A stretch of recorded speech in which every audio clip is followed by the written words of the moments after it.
Good morning everyone. आज हम पढ़ेंगे ऑक्टेट रूल और डुप्लेट रूल के बारे में। ऑक्टेट रूल क्या होता है? The tendency of an atom to have 8 electrons in its valence shell. Atom का जो बैलेंस सेल होता है वो 8 इलेक्ट्रॉन फुलफिल होना चाहिए। ये है हमारा ऑक्टेट रूल। वो जो कैसे होगा, वो जो 8 इलेक्ट्रॉन फील्ड होगा बैलेंस सेल में कैसे होगा? दो तरीके से हो सकता है, आइदर बाय लूजिंग और bye gaining electron. Electron lose करके हो सकता है और इलेक्ट्रॉन गेन करके यानी कि एक्सेप्ट करके भी हो सकता है।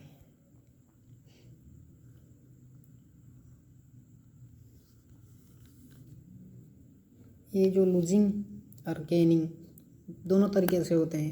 इलेक्ट्रॉन लूज करते हैं और गेन करते हैं। कैसे? How? By the help of some energy. Electron losing और गेनिंग सम एनर्जी के हेल्प से होता है, एक्सटर्नल एनर्जी। दूसरी बात करते हैं ऑक्टेट रूल से। अब नेक्स्ट आता है डुप्लेट रूल। ये उसका ठीक ऑपोजिट होता है, यानी कि उसका डेफिनेशन होगा atoms having low atomic number.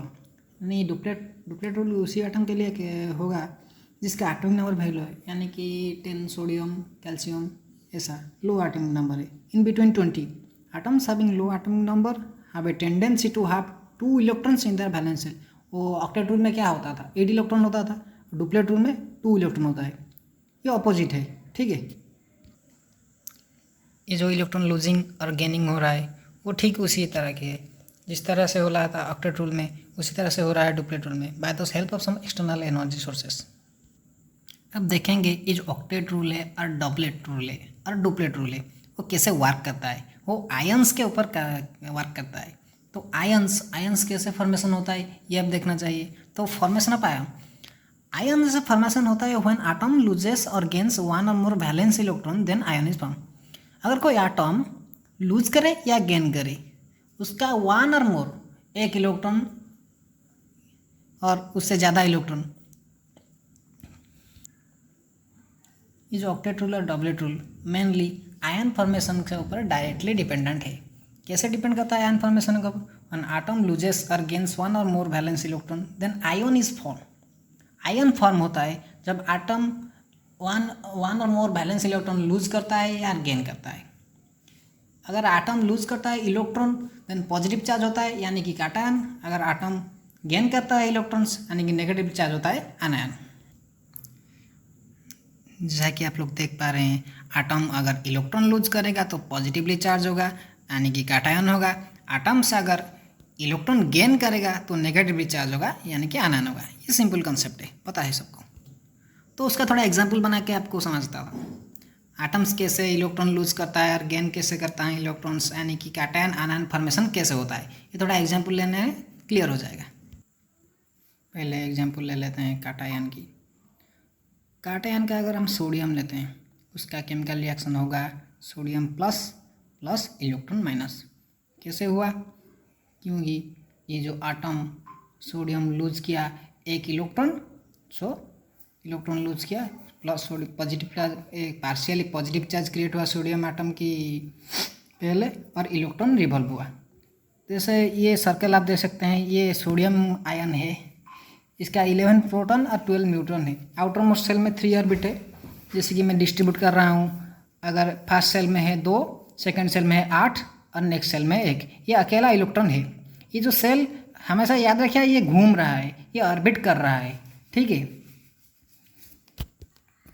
Since से हमेशा ऑर्बिट कर रहा है, ऐसे ऐसे ऑर्बिट कर रहा है, जो ये सिंगल अकेला इलेक्ट्रॉन है, जो सिंगल इलेक्ट्रॉन है वो सम एक्सटर्नल एनर्जी से निकल जाएगा यानी कि आउट हो जाएगा, सेल से बाहर हो जाएगा। तो फिर इसका आउटर में सेल में कितना इलेक्ट्रॉन हुआ? 2 8 इलेक्ट्रॉनिक कन्फिगरेशन हुआ। तो फिर ये 1 शॉर्ट हो गया, 1 इलेक्ट्रॉन शॉर्ट हो गया। So since we know that atoms loses electron that is cation, since 1 short हो गया तो ये क्या हुआ? कैटायन हुआ।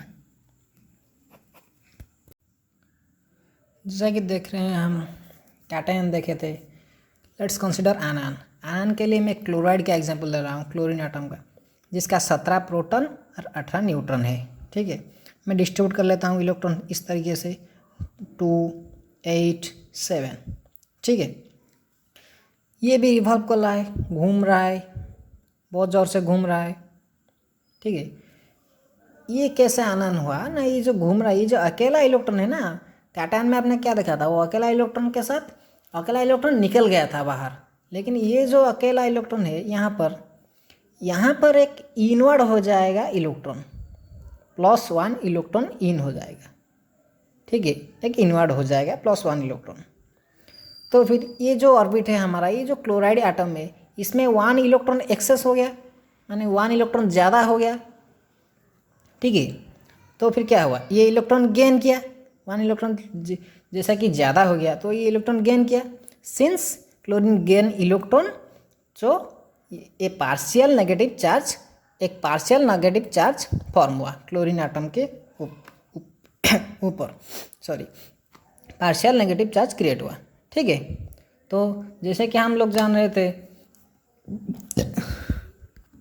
जैसे कि हमें पता है एटम अगर इलेक्ट्रॉन गेन करेगा वो पार्शियल नेगेटिव चार्ज प्रोड्यूस होगा, तो फिर आनान होगा, तो फिर उसका केमिकल रिएक्शन होगा chloride plus electron minus = Cl-, ये होगा उसका केमिकल इक्वेशन। ऐसे ही डिक्लेयर करते हैं हम कैटायन, आनान और ऑक्टेट रूल। एक बार पहले से हमें दिखा देता हूँ, तो फिर आप नोट बना लेते हैं। ये है octet rule, duplet rule. Octet rule duplet rule कैसे फॉलो करता है, फॉलो अप करते हैं कैटायंस आनान्स के लिए। ये कैटायन है, ये आनान है, स्क्रीनशॉट ले लीजिएगा। Thank you.